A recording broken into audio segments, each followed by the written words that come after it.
Gurizada! Não deu, vai de novo. Corta.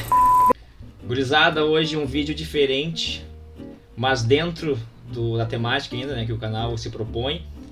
Vamos falar de filme, mas vamos falar de um filme que eu tenho certeza que é de interesse de todo mundo, que é um filme de 2007, na verdade, que é o Into the Wild, do Sean Penn. E hoje a gente está aqui com o Pedro, que é um cara por dentro do cinema, gosta de história. Pedro, se apresenta.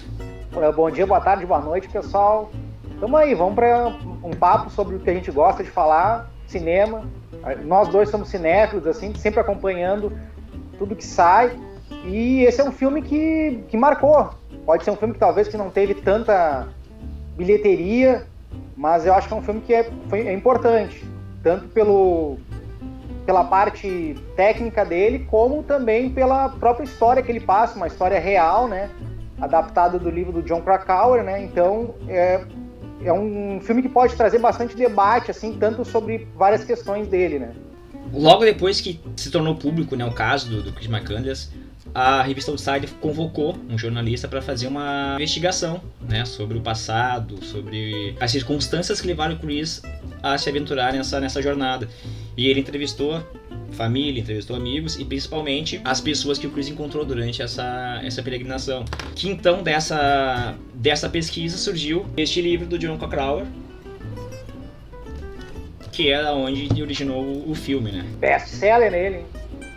Best-seller, tu sabe muito quando eu bem, trabalhava na livraria amarela aí, não vou fazer o jabá da livraria, mas enfim, era um dos livros que mais saía mesmo. Esse livro aí é incrível, assim, claro, o filme ele impulsionou as vendas do livro, né, mas é um livro que tem muita saída, o pessoal procura muito, assim, pela experiência dele, que ele traz nesse livro, né, o Christopher McCandless, né, através do Jon Krakauer, né, trazendo toda essa... E um ponto importante, tu tinha falado da questão de todo esse trabalho que ele fez. O Sean Penn, ele aguardou 10 anos para poder iniciar o filme, aguardando o ok da família para poder fazer o filme, né? Então, tudo que tiver, ele consultou a família para fazer, então teve muitas partes que ele precisou desse ok da família para poder colocar depois no filme, mesmo que tivesse o livro já, tudo, né? Mas mesmo assim, ele aguardou todo esse tempo para poder começar a produção, né, do filme. Perfeito. E o aspecto legal também do filme é que ele traz muita controvérsia, né? Opiniões contrárias, muita gente admirando a atitude que ele teve e muita gente chamando de egoísta, porque ele foi totalmente individualista, né? Não avisou a família, tinha a família preocupada e tal. E uma curiosidade, né? O Sean Penn, ele chegou a cogitar o Leonardo DiCaprio para fazer esse filme, né?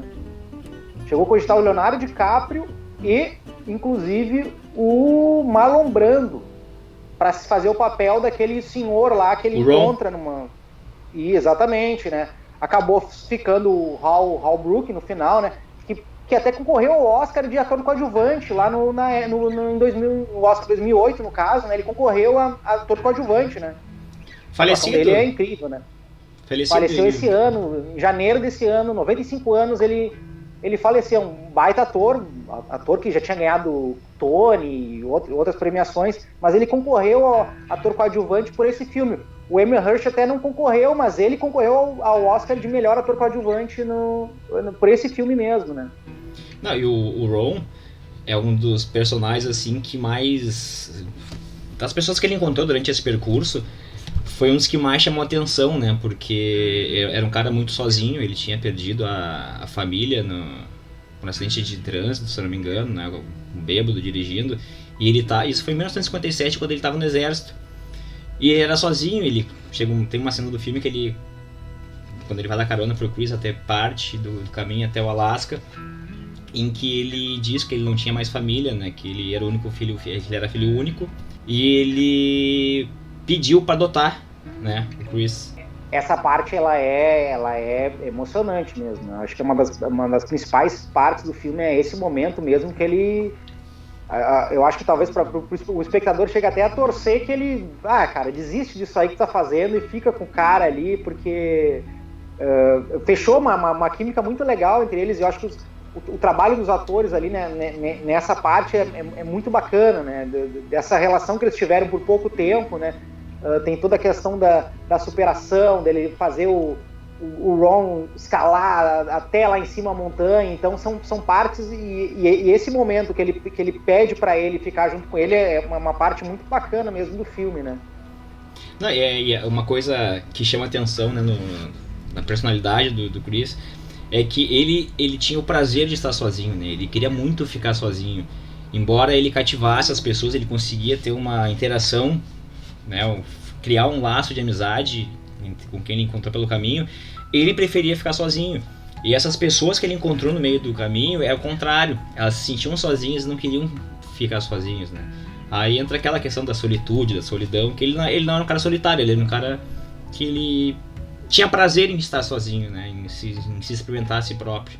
Não, com certeza. E eu acho que o ponto aí, a gente entrando mais sobre a questão da tanto a história do livro como o que acaba sendo retratado no filme, né? Que é a questão dele desse rompimento dele com a família, né? Principalmente com os pais, né? A gente tem o filme retrata, acho que muito bem ali a questão dessa relação, né?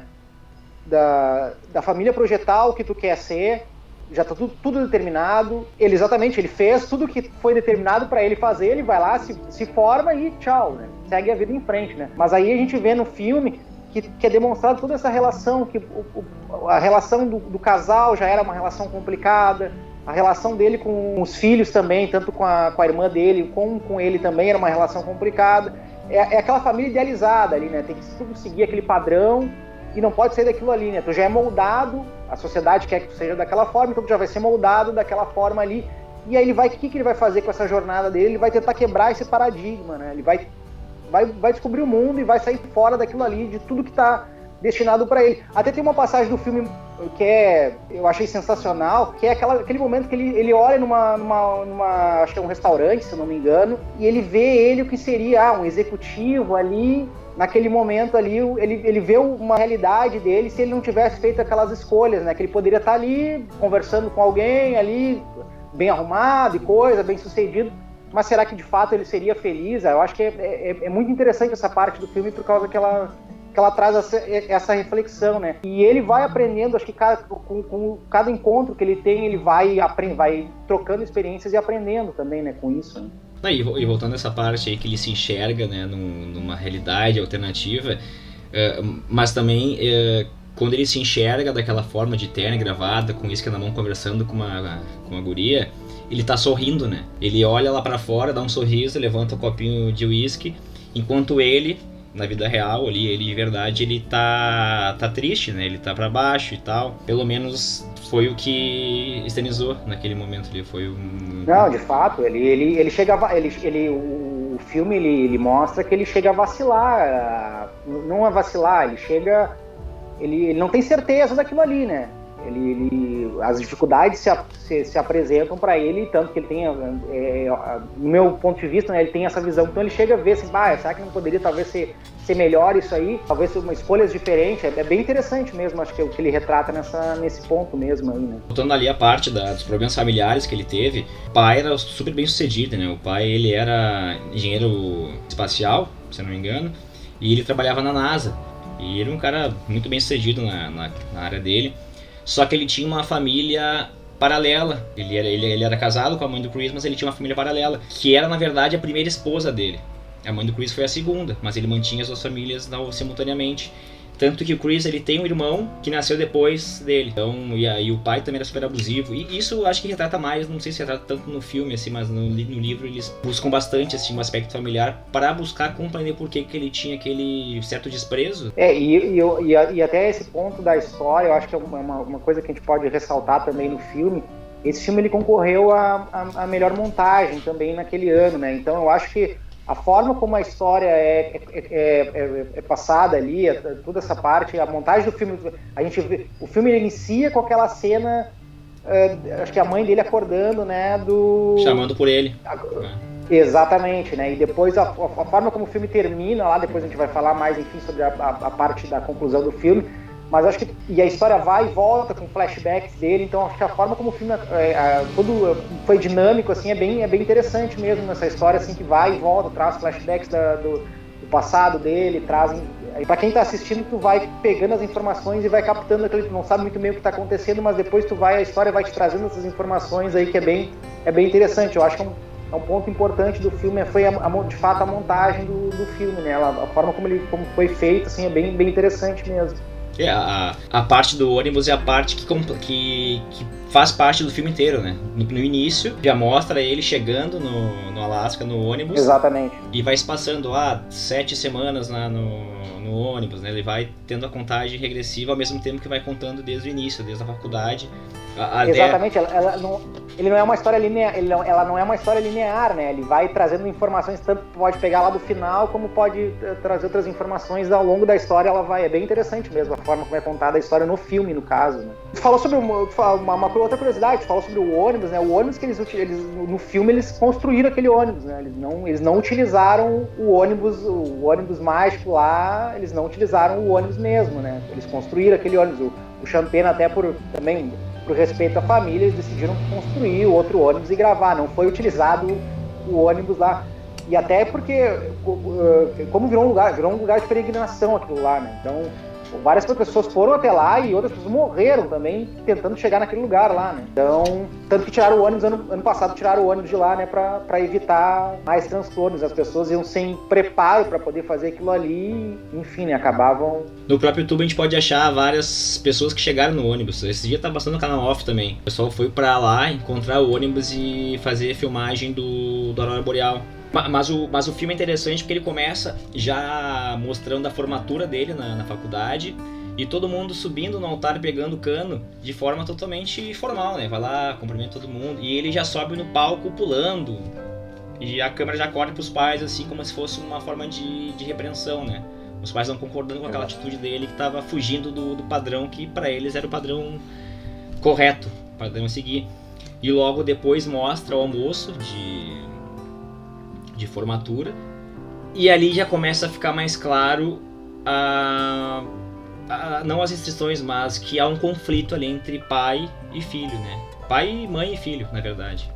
E o legal do filme é que ele tem ele pelo menos as partes com a família a gente consegue ver ali que ele tem uma parceria muito grande com a irmã dele, né? Até acho que talvez eles são muito unidos os dois ali, né? Ao contrário da dificuldade da relação com os pais ali, os dois têm uma ligação muito forte, né? E ele tinha tanto receio em que os pais tivessem notícia dele que ele deixou de comunicar a própria irmã, que ele tinha uma certa ligação. Talvez a pessoa mais importante ali pra ele, né? Ele acabou deixando não comunicando, né? Tanto que no filme, a importância da irmã, ela é quem narra a história, né? No livro, quem narra é o próprio Krakauer.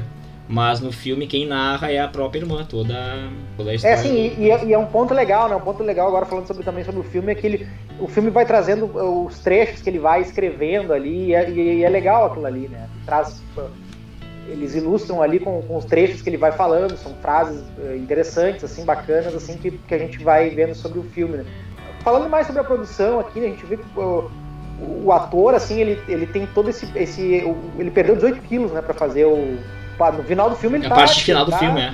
Exatamente, ele tá completamente desgastado ali, né? Ele não usou dublê nas cenas no Rio e coisa, ele foi, né, encarou ele mesmo, né? Então, é bem interessante, assim, eu acho que o Champagne, ele conseguiu reunir um elenco muito bom nesse filme, né? A gente tem outros atores aí, o Vince Vaughn, a Catherine Keener, o próprio William Hurt, que faz o pai dele também, um outro ator aí com Oscar já na bagagem, né? A própria Kristen Stewart aí no comecinho de carreira, acho que ela nem os Crepúsculos ela tinha feito ainda naquela época ali ainda, né? Bem jovem ali, então... Além, claro, do próprio Hal Holbrook, que a gente já tinha comentado antes, né? Então ele conseguiu... é um cast muito bom para esse filme e a gente vê também uma boa direção, né? Além de ser na minha opinião, claro, né? O Champagne um baita ator, ele também demonstrou ser um grande diretor, né? Então o filme é muito bom mesmo, o filme, né? Eu acho que ele é sensacional. Eu acho que é um dos filmes, assim, eu acho que daquele ano ali, pra mim, foi um dos principais filmes que eu cheguei a assistir mesmo ali, né? É muito bom. E outra, né? Trilha sonora. Eu já ia comentar sobre isso. Trilha sonora é simplesmente incrível, né? A participação do do Ed Vedder ali. Tem até uma entrevista dele que ele participa, ele e o Champagne, que tem no YouTube essa entrevista, é muito legal, os dois comentando sobre o filme, né? O Ed Vedder, ele topou na hora participar do projeto. Algumas músicas ele compôs ali, tem outras músicas que ele canta também no filme, é sensacional, é uma trilha sonora assim, que é incrível, assim, para aquele tipo de filme assim, é muito boa mesmo.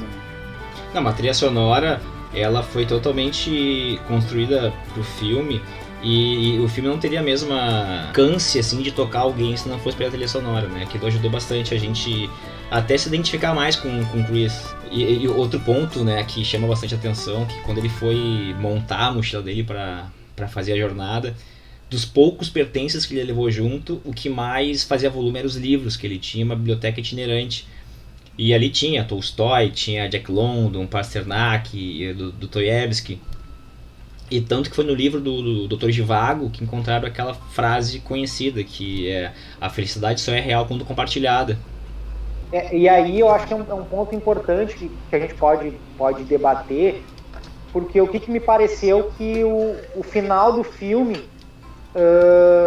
ele tenta amenizar, talvez, toda aquela... Porque o final é uma coisa muito pesada, né? O cara morrendo ali naquela situação, sozinho, né? Então parece que ele tem aquele último insight, naquele último suspiro, ele vê a família, né? Ele tem um vislumbre encontrando a família, e aí talvez encaixa com essa frase que tu mencionou agora, que acho que é importante tu ter experiências e coisas, mas acho que o mais importante é tu poder compartilhar, né? Então parece que naquele último suspiro ele sentiu algum conforto, alguma coisa, parece que ele teve aquele... Eu preciso estar com alguém, aquilo ali era importante, né? Então me pareceu, né, que talvez o filme dá uma amenizada, para não ficar aquela coisa pesada, o cara morre e acabou o filme, né? Olha aí, até tu tira as conclusões, mas o cara foi, adiantou, pra que valeu tudo isso aí, né? E aí parece que o filme trabalhou dessa forma, não sei como é que talvez isso é tratado no livro, né? Mas me parece que o filme talvez ele trabalhou essa questão dele ter naquele último momento ele sentiu, viu que era talvez o mais importante de tudo, né? Até essa frase, ele é até meio contraditória, né?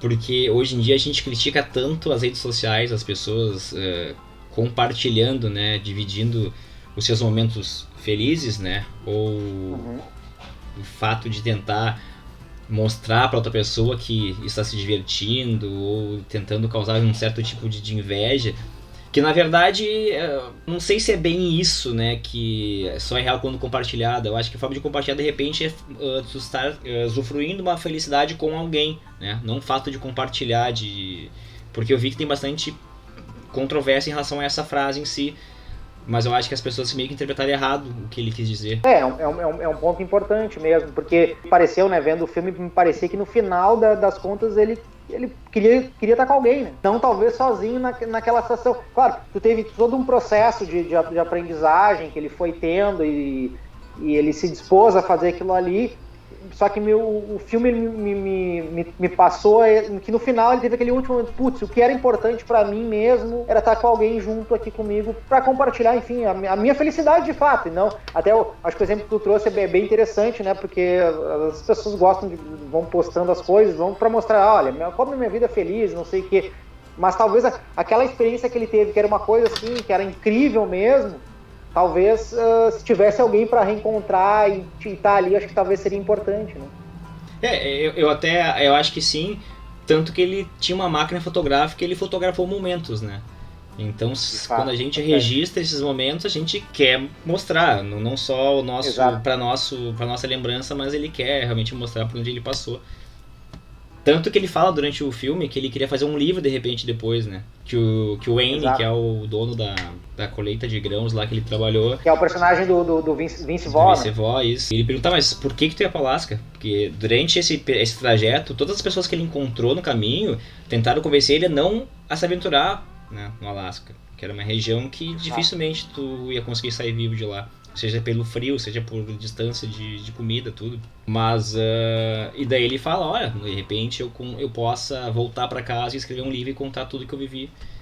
nesse momento. Inclusive as pessoas que eu conheci nesse tempo, né? Talvez a questão de tu romper com aquela situação, ela era muito maior que isso para ele naquele momento, né? Romper com aquilo tudo que já estava sendo moldado para ele de futuro, né? Então aquilo ali talvez era muito mais importante do que aquilo ali, né? Enfim, naquele momento, né? E aí me pareceu que no final ele tem esse insight, assim, de pá. Mas é claro, de fato, pelo que tu falou, ele já era uma coisa que talvez aos poucos ele estava demonstrando que gostaria de compartilhar aquilo ali mesmo, né? Aqueles momentos ali, até pelo próprio livro. E aquele momento, né, de reflexão que o filme traz no final, ali da morte dele, ele olha pro céu e tem aquele insight. Eu acho que a pessoa no desespero, ela precisa de ajuda, né? Ninguém quer morrer, ninguém quer sofrer. Sim. Então ela não ia conseguir sair sozinho, tanto que no ônibus tinha pedido de ajuda, né? É verdade. No momento que ele vai buscar ali, né? ele vai buscar comida e buscar comida não, ele vai tentar achar alguma caça. Ele deixa, olha, eu tô desesperado, preciso de ajuda, eu tô à vias da morte e eu fui procurar comida. Pode ser que eu não consiga, se tu achar esse bilhete, por favor, vai atrás de mim, porque pode ser que eu não consiga voltar pro ônibus. É verdade, ele não era aquele total isolamento mesmo, né? No final das contas ali não era, né? O filme, apesar de ser um estudo de personagem, ele é muito mais que isso, né? Porque ele te traz reflexões sobre a vida, né? Porque esse sentimento que ele tinha de tentar quebrar com esse padrão, com o nível de vida que os pais deles levavam, né? O tipo de padrão correto, o American Way of Life, aquela coisa que faz a gente contestar, às vezes, ou a gente refletir justamente pelos livros que tu acaba lendo, né? A gente não consegue chegar a conclusão nenhuma sem alguém nos dar uma sementinha. Então, com certeza, todos os livros que ele lia era o que acabou motivando, incentivando ele a essa jornada. Tanto que ele parafraseava toda a conversa que ele tinha com alguém, um autor. Talvez até fazendo um paralelo, assim, essa jornada dele, ela lembra muito do On The Road. O protagonista do On The Road, se não me engano, acho que era o Dean. Não me lembro se era o Saul ou era o Dean, agora não lembro agora qual dos dois, qual o nome do protagonista, né? Mas ele tem toda essa construção de leituras que ele tá lendo e aquilo ali vai influenciando, ele vai se descobrindo com aquilo ali. E é legal porque esses road movies, assim, ele é bem isso, né? Então tu tem toda uma construção de elementos que tu vai adquirindo através de livros ou de experiências de vidas, e aquilo ali vai te levar em algum lugar nessa tua jornada. Eu acho que é um filme que ele é bem bacana mesmo, nesse grupo desses road movies, assim, que é bem interessante por esse ponto mesmo. Essa questão de livros, né? Eu acho que era justamente nesse sentido da gente se questionar, é que o Hitler acabava filmando os livros, né? Porque quanto mais livro tu lê, ou seja, o autor chegou a certa conclusão, ele tem certo modo de ver. Ele está compartilhando aquilo e a pessoa vai se questionando, né, sobre o padrão imposto. Não digo nem padrão imposto, mas sobre aquela realidade. Ou querer tributar os livros também, acho que pode ser dessa forma também, né? Tributar como querem fazer. Exato, a nova forma de queimar o livro é tributando. Exatamente, né? Exatamente. Mas eu acho que a questão é essa, quanto menos tu lê, mais tu vai aceitar a realidade que estão te impondo, né? Tu não vai questionar, não vai... E dentre as frases, né, do filme, assim, que nos chama a atenção, uma delas acontece quando ele encontra o casal hippie pela primeira vez. Ele tá nadando e tal, contra a correnteza, e daí ele faz uma reflexão de que o importante não é ser forte, mas sim se sentir forte. E isso mostra muito da personalidade do Chris, porque ele não... Uma pessoa que tem medo de alguma coisa, que teme alguma coisa, não faria o que ele fez, né?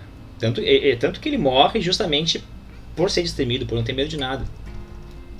E outro ponto que mostra o quão diferente ele era de uma pessoa, né, normal, é que nessas investigações do Krakauer, ele não encontrou nenhum resquício, nenhum indício de que o Chris tenha se relacionado amorosamente com alguém. Seja com mulher, seja com homem, não tem nada disso. Tanto que no filme, quando ele encontra o casal hippie pela segunda vez, num acampamento, eles tentam servir de cupido para ele se relacionar com a personagem da Kristen Stewart, que era Tracy, se eu não me engano, o nome dela. Trace. E chega um momento que ela tenta seduzir ele e ele foge, né? Ele diz, não, tu não tem idade para isso e tal. E quando ele se despede... Ainda mais na situação que ele tava ainda, né? Ali devia o quê? Já devia ter 1 ano de viagem, praticamente, Exatamente. né? Dos 2 anos que ele ficou peregrinando. E não tem nem beijo na boca, não tem nada, não selinho, nada. Ele não se relacionou com ela, ficou limitado à amizade pura mesmo. Ele não demonstra nada disso, né? Pelo menos pelo filme ali, assim, né? E é um ponto interessante mesmo que ele não demonstra isso. Não demonstra. Pra ele, aquilo ali tanto faz, assim, não me interessa, né? No caso, isso aí, né? Não, o afeto que ele tinha pela personagem da Kristen Stewart era o mesmo carinho que ele tinha pelos hippies, o carinho que ele teve pelo Way, o mesmo carinho que ele teve pelo Ron, né? Ele não se deixou cativar, ele não foi a fundo nas amizades, se bem que ele mandou cartas, né? Ele mandou cartas para todo mundo durante essa ele mantinha o contato de alguma forma, né? Mas talvez o objetivo dele era tão grande com relação àquilo, né, que eu acho que isso acabava tendo, independente do que acontecesse ali pelo que ele passou ali, o objetivo dele era tão grande de chegar lá e ter essa interação com a natureza e viver aquilo ali, e aquilo ali talvez era para ele era minimizado, né, de alguma forma, né? Esse é o objetivo do Alasca. Talvez querer ter, eu digo no sentido de talvez querer manter algum tipo de relacionamento com alguém ficando naquele lugar, né? Tô parando naquele lugar e ficando, e não eu vou seguir azar o que porque é como a gente tinha falado antes, né? Aquela parte ali que ele encontra o Ron ali, nossa, pelo menos pra quem tá assistindo chega a torcer, cara, fica aí, cara, e mesmo assim o cara, não, vamos lá, segue aí, vai, eu vou. Não, parece que todas as pessoas que ele encontrou sentiam que ele não ia ser vivo disso, né? Verdade. Todas estavam... Quando se despediam, já dava aquele... Começa a lacrimejar o olho. E parece que estavam prevendo que aquilo ia acontecer. Até porque no casal ali, eu acho que a mãe tinha passado por uma situação semelhante, do filho também ter saído de casa, né? Ele tava desaparecendo. Ele não via o filho há muito tempo, no caso, né? Isso. Sim, ela se via muito na mãe do Chris. O objetivo do Alasca surgiu durante a viagem, na verdade, né? Porque quando ele começou a peregrinação dele, ele chega a citar que ele está saindo sem rumo. E foi no meio do caminho que ele decidiu que o Alasca era a última parada dele, na verdade, né? E isso é uma coisa que surge ao longo dessa jornada dele, né? Os livros do Jack London também, eles se passam, né, no Alasca. O filme chamado Selvagem se passa no Alasca. Ele tem um outro livro, se não me engano, também que se passa no Alasca. Então, como a gente mencionou antes, ele era muito influenciado pelos livros que ele lia. Sim, aí ele acaba fazendo essa jornada de certa forma, a jornada acaba sendo nesse sentido também, né? Um ponto importante também que eu pesquisando ali para a gente poder conversar sobre o filme, né, que a irmã dele, ela acabou lançando um livro também complementando toda essa história em 2013, né, The Wild Truth é o nome do livro, né? Então ela traz mais elementos sobre toda essa relação conflituosa com os pais e, enfim, sobre todas essas escolhas que o irmão fez para fazer essa jornada, né? Sem dúvida. Já se encaminhando então para o final, eu acredito que se alguém não viu o filme ou leu o livro, o pessoal já ouviu falar no caso do Chris. Então eu sugiro, quem puder, quem não viu ainda o filme, comprem o livro do John Krakauer, dá uma lida antes, porque ele vai trazer mais elementos, ele vai contar inclusive a história do ônibus, como é que o ônibus foi parar lá no meio do Alasca. E a gente já vai mais preparado para o filme, a gente já vai com mais subsídios para conseguir entender, até tirar o máximo de reflexão que o filme vai nos trazer, né? Principalmente com elementos sonoros, o que a trilha sonora contribuiu para ilustrar a história do Chris. Cara, então, vamos encerrar.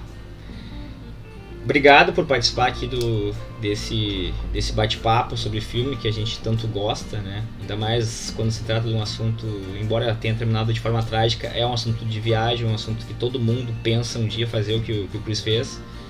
Claro que saindo vivo da jornada. Mas, tomando os devidos cuidados. Exato. E espero que a gente consiga bater outro papo aqui dentro do canal. E de repente a gente consiga fazer um outro projeto aí falando não só de filme com esse segmento. Vamos aí. Gurizada, então obrigado. Se gostou, deixa o like, compartilha e não se esquece de se inscrever. Grande abraço.